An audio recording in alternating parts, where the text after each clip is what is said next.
There is too much literature in the world for one person to ever read all of it. This is not a terrible disgrace, however. It just stresses the importance of making sure one reads the most exemplary and necessary works of literature in a specific genre. In the example of American literature, there are entirely too many great authors and works of literature for one person to read in their entire lifetime.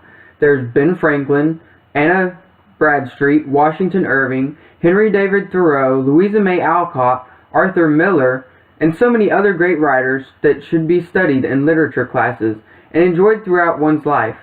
There is one American author, however, whose work should never be neglected to be taught in an American literature course, and that is Edgar Allan Poe.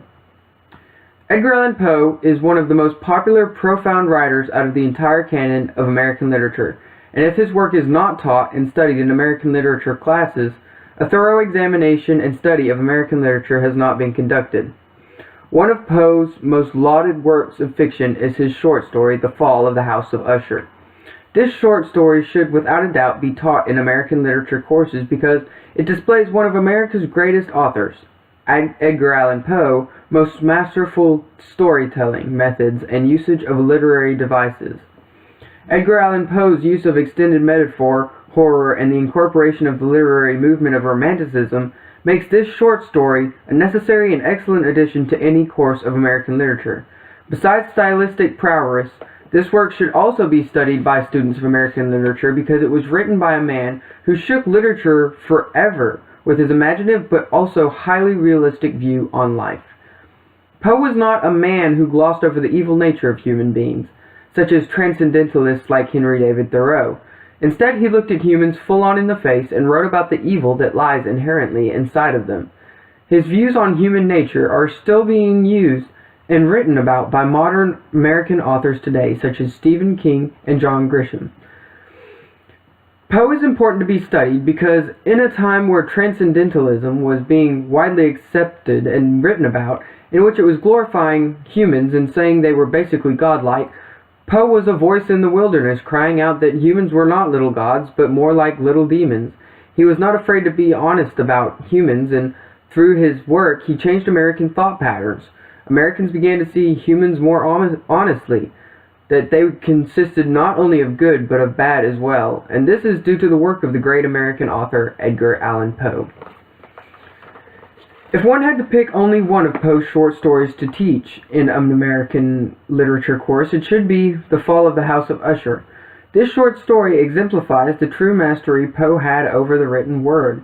In this short story, he includes extended metaphor, horror, and the ideals of Romanticism, and so many other effective literary methods in order to create a true masterpiece, one of his greatest works.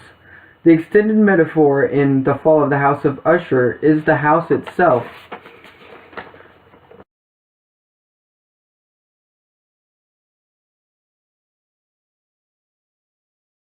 This is the house of Usher, and as you can see, it seems to have fallen into disrepair. It is shrouded in fog with ivy growing wildly over the walls. In the story, it is also described as having a large crack that runs down the front of it, as if it is divided in half. Indeed, the actual Usher family is actually divided in half as there are only two Ushers left in the world, Madeline and Roderick. Poe's description of the house is vital for the story because he uses it as an extended metaphor for the actual family of the Ushers, which could also be labeled as the House of Usher, referring to their family line.